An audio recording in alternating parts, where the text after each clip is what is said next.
Hai,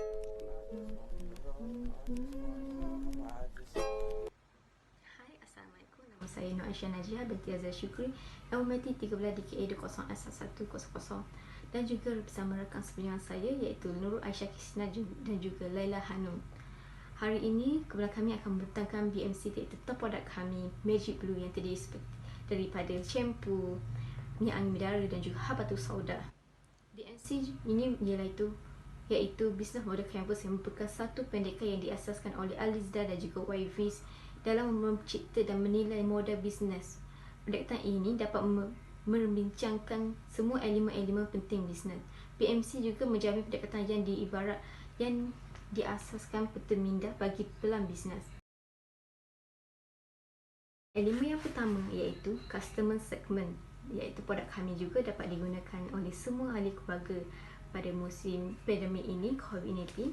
Habatus sauda juga sesuai untuk digunakan oleh semua ahli keluarga kerana dapat melindungi orang insan yang tercinta, iaitu menggunakan habatus sauda ini dapat meningkatkan sistem imunisi badan. Seterusnya, habatus sauda juga sesuai digunakan untuk iaitu ahli dewasa kerana pada tahun ini Malaysia telah mencatatkan anxiety yang tertinggi di kalangan dewasa. Dan seterusnya, produk kami juga dapat digunakan oleh semua orang yang ingin menjadi lebih sihat. Elemen seterusnya iaitu value proposition, iaitu produk kami dapat membantu melepaskan loya dan migraine, membantu dari kekejangan haid, iaitu minyak angin bidara dapat menyelesaikan masalah-masalah itu, baik untuk kesihatan, mempunyai banyak kebaikan, dan juga produk kami itu mempunyai harga yang patut sesuai untuk semua ahli kalangan. Elemen seterusnya iaitu channel. Kami menjual produk kami di social media dengan menggunakan platform Instagram, Facebook, YouTube dan juga TikTok. Mereka dapat membeli produk kami dan membayar produk kami secara online ataupun COD. Assalamualaikum, nama saya Laila Hanum binti Umar Latif, nombor matrik 13 DKA 20F1090. Untuk customer relationship, tujuannya adalah untuk mendapatkan pelanggan tetap dengan membina hubungan di antara pelanggan dan juga peniaga. Antaranya adalah seperti diskaun. Potongan harga yang kami berikan kepada pelanggan berdasarkan pembelian mereka. Seterusnya adalah membership.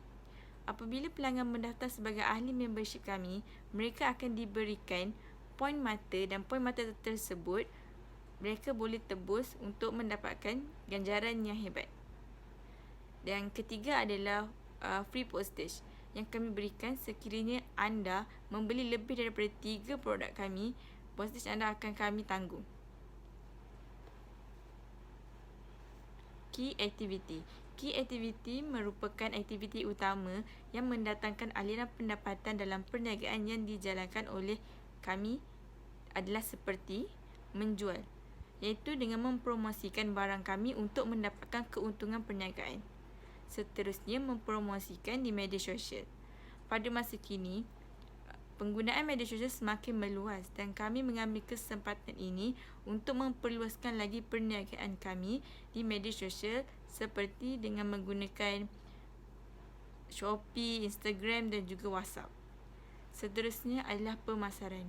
Pemasaran yang kami lakukan adalah agar matlamat perniagaan kami dapat dicapai. Key resources. Key resources merupakan elemen yang diperlukan untuk menjalankan perniagaan adalah seperti Magic Blue. Magic Blue merupakan produk yang kami jual yang terdiri daripada habatus sauda dan juga minyak angin. Seterusnya, ia mempunyai banyak kebaikan sekiranya kita mengamalkannya. Seterusnya, produk yang berkualiti. Ramai yang telah sembuh dengan mengamalkan produk kami. Dan seterusnya adalah menggunakan ramuan yang berkualiti seperti habatus sauda. Seperti yang kita tahu, habatus sauda mempunyai banyak kebaikan dan khasiatnya tersendiri. Malah juga, minyak angin bidara juga dapat melegakan sakit kepala dan juga kembung perut. Yang terakhir adalah berdaftar dengan KKM. Jadi tiada lagi keraguan untuk mencuba produk kami kerana telah mendapat kelulusan daripada Kementerian Kesihatan Malaysia. Assalamualaikum, saya Aisyah. Saya ingin meneruskan 3 lagi elemen dalam bisnes model canvas, iaitu key partners ataupun rakan utama. Key partners ialah sumber yang terlibat dalam menggerakkan sesuatu perniagaan, syarikat, projek dan bisnes yang dijalankan. Contohnya perkhidmatan logistik, pembungkusan pembekal dan juga bahan pembekal. Seterusnya revenue streams ataupun aliran pendapatan. Revenue stream adalah keuntungan dalam syarikat, contohnya jualan produk, mengiklankan produk dan juga produk tidak boleh dirunding. Okey, yang last ialah cost structure. Cost structure adalah kos yang terlibat dalam perniagaan yang dijalankan yang juga perlu diambil kira, seperti pembungkusan, pembekal, bayaran iklan dan juga gaji pekerja.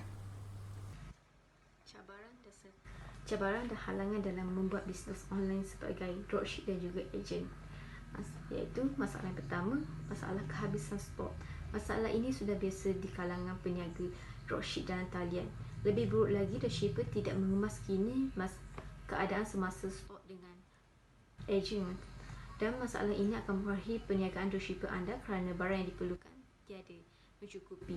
Lebih bermasalah sekiranya prospek selesai membuat pesanan dan penyelesaian barang anda. Untuk penyelesaian cabaran ini adalah anda boleh menghubungi pelanggan dengan segera. Lebih baik jika anda menghubungi mereka secara langsung dan mengetahui keadaan mereka dan menunjukkan apa yang anda ada. Di samping itu, anda boleh menemui pembekal lain yang juga membekalkan produk tersebut sebagai persediaan sekiranya ini berlaku. Seterusnya, cabaran yang seterusnya itu penghantaran barang yang salah. Masalah ini boleh berlaku jika dropshipper menyediakan pelbagai jenis produk dari pelbagai peringkat. Jadi, ada kemungkinan barang-barang lain boleh dimasukkan ke dalam pesanan anda, bukan?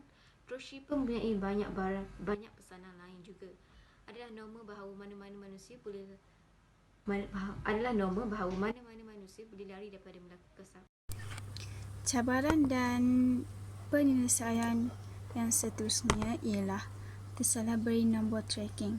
Mungkin itu sebahagian orang ini hanya benda kecil yang boleh diendahkan, tapi untuk pelanggan yang membeli produk dengan harga tinggi, mereka sangat menantikan tracking number dari anda. Elakkan untuk orang pertama kali membeli dengan anda, mesti risau kan, kok lah tertipu mereka dan sebagainya. Jadi isu ini bukan isu yang remeh sebenarnya. Okey, penyelesaiannya ialah dapatkan nombor tracking secepat mungkin dari dropship ataupun ejen dan uji dulu tracking number tersebut untuk pastikan anda memberikan nombor tracking yang betul kepada pelanggan anda. Cabaran yang mungkin kami alami adalah kesilapan alamat.